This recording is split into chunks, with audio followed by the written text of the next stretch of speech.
When my partner and I first walked into the house of death, I felt a strange mix of excitement and trepidation. It wasn't the name. No one had told us that yet.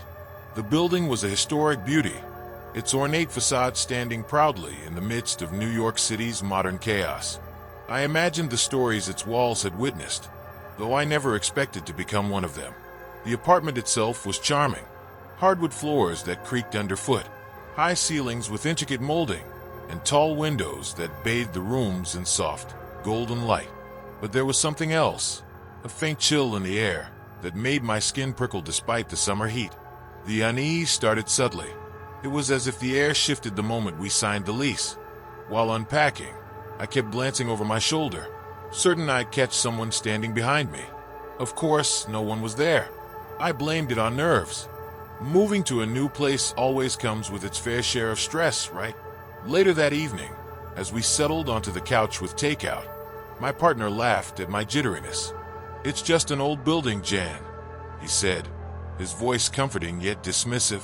"Drafts, creaks, it's all part of the charm." I nodded, forcing a smile, but deep down, I wasn't convinced. That night, I couldn't sleep. Our room felt suffocating, the darkness heavier than usual. The faint creak of floorboards sounded like footsteps, moving slowly toward the bed. My heart raced, but I didn't dare move. When I finally mustered the courage to turn on the bedside lamp, the room was empty. The feeling of being watched never left me. Even in broad daylight, I'd catch myself scanning the corners of the room, expecting to see something. And though my partner dismissed my fears, I couldn't shake the sense that the apartment, no, the house, was aware of us. By the end of our first week, I found myself lingering in the hallways longer than necessary, listening for sounds that didn't belong. And at night, as I lay in bed staring at the ceiling, I couldn't help but feel that the house of death was staring back. It was a quiet night when the first undeniable encounter happened.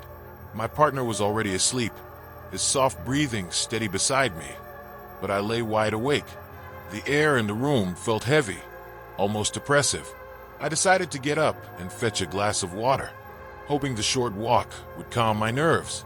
The hallway was dimly lit, the faint glow of a street lamp filtering through the window at the end. I walked quietly, not wanting to wake him. The creak of the floorboards under my feet felt unnervingly loud. Halfway to the kitchen, I stopped dead in my tracks. I had heard it, footsteps, deliberate and slow, coming from behind me. My breath hitched as a cold wave of fear washed over me. I turned around quickly, my heart pounding, but there was nothing there. The hallway was empty, just as I had left it. I forced myself to keep moving. In the kitchen, I poured a glass of water, trying to steady my shaking hands. The quiet was unnerving, every sound amplified by my heightened senses. That's when it happened. A faint sensation brushed against the back of my neck, light, fleeting, but undeniably there. I spun around, clutching the glass like a weapon, but there was no one. The air seemed colder, the shadows deeper. My body was frozen, every instinct screaming for me to run, but my feet wouldn't move.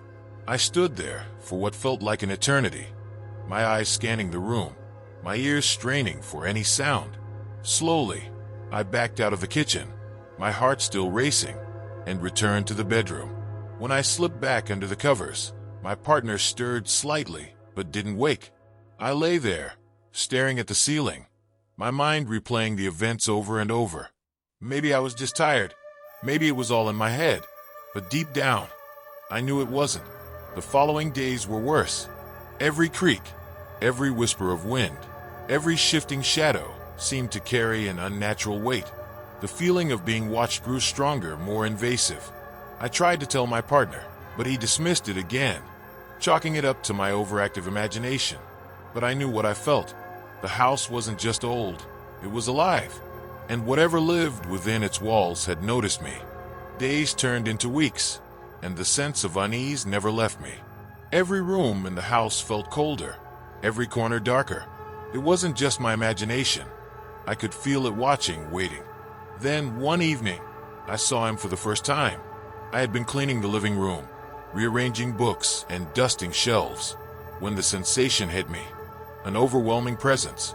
My back was to the doorway, but the hairs on my neck stood on end. Slowly, I turned around, clutching the feather duster in my hand like it could protect me. There, at the edge of the room, stood a figure. He was tall, impossibly so, with broad shoulders that seemed to block the faint light from the hallway. But he wasn't human. The figure was nothing but a shadow, deep, impenetrable darkness that outlined a man's form. My breath caught in my throat.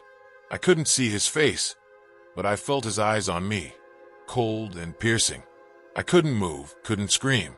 My body was paralyzed with fear. He didn't step closer, didn't move at all, but his presence was suffocating. Then, as suddenly as he appeared, he was gone. Just like that, the corner of the room was empty again. I dropped the duster and stumbled into the hallway, my hands trembling.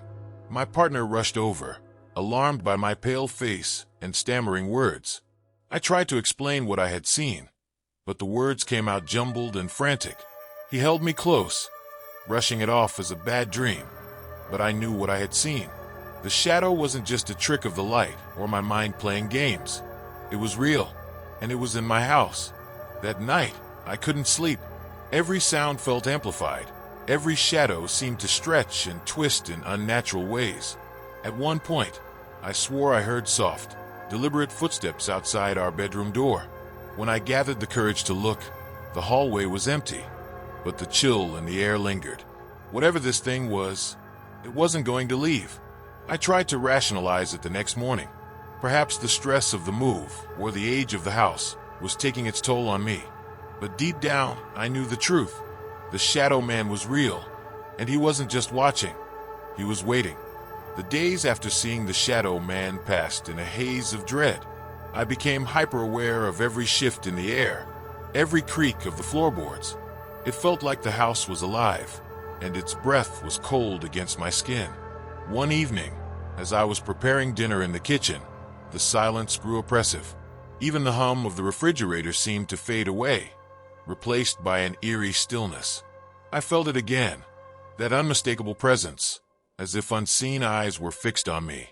I tried to focus on chopping vegetables, my knife clattering against the cutting board, but the weight of the presence bore down on me.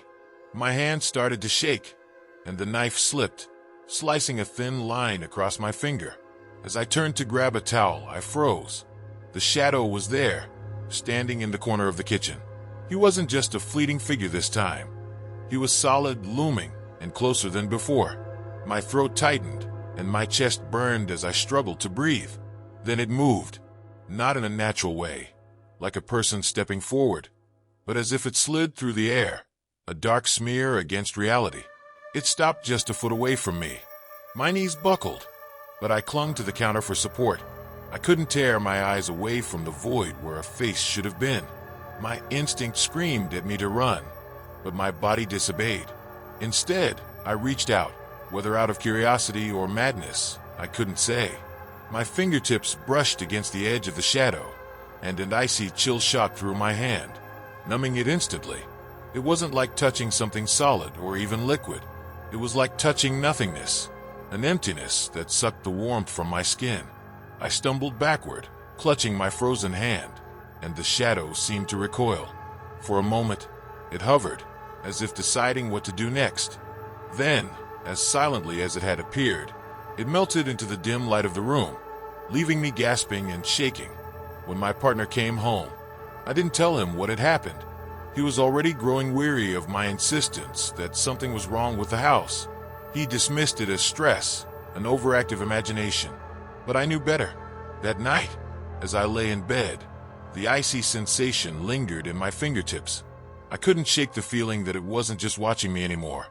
It was testing me, trying to see how far it could reach. The worst part, I didn't feel safe anymore, not even in my own mind.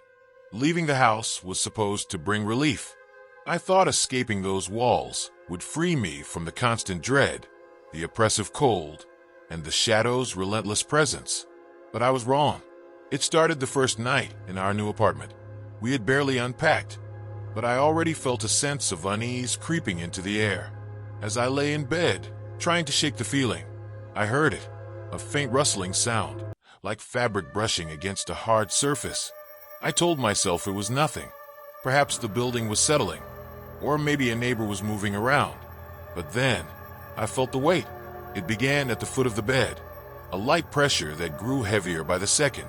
I froze, my breath catching in my throat as the sensation crept closer, moving slowly up the mattress. When I finally mustered the courage to look, I saw it. The shadow was there, darker than the dim room, its form more defined than ever. It loomed over me, silent and still, yet radiating an undeniable menace. I couldn't scream. My voice refused to work, as if the weight of the shadow was pressing down on my chest, silencing me. All I could do was shut my eyes and pray it would go away. The next morning, I tried to convince myself it was just a nightmare, a lingering fear that my mind had conjured. But deep down, I knew the truth. It had followed me. Days turned into weeks, and the shadow became a constant companion. It wasn't always visible, but its presence was unmistakable. Lights flickered in its wake, objects moved without explanation, and that same icy touch would graze my skin at the most unexpected moments. My partner started to notice, too. He stopped dismissing my fears after he woke up one night to see the shadow standing at the foot of our bed. The look of terror in his eyes confirmed what I had known all along. This thing wasn't just in my mind. We tried everything to get rid of it. We consulted priests, spiritualists, and even skeptics who claimed it was all psychological. But nothing worked. It was as if the shadow had latched onto me, a parasite feeding on my fear and despair.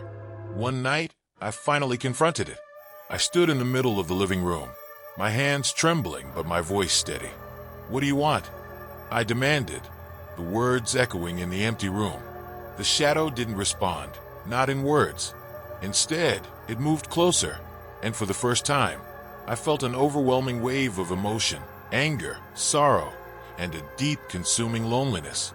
It was as if the shadow wasn't just a malevolent force, but something that had once been human, now trapped and twisted by its torment. But understanding didn't bring comfort. If anything, it made the shadow more terrifying, because it meant this thing wasn't going to leave me. It wasn't bound to the house, it was bound to me. And so, I live with it. Every day is a battle to maintain my sanity, to ignore the constant presence that lingers in the corners of my vision. I don't know if I'll ever be free of it, but one thing is certain: the shadow is patient, and it's not going anywhere.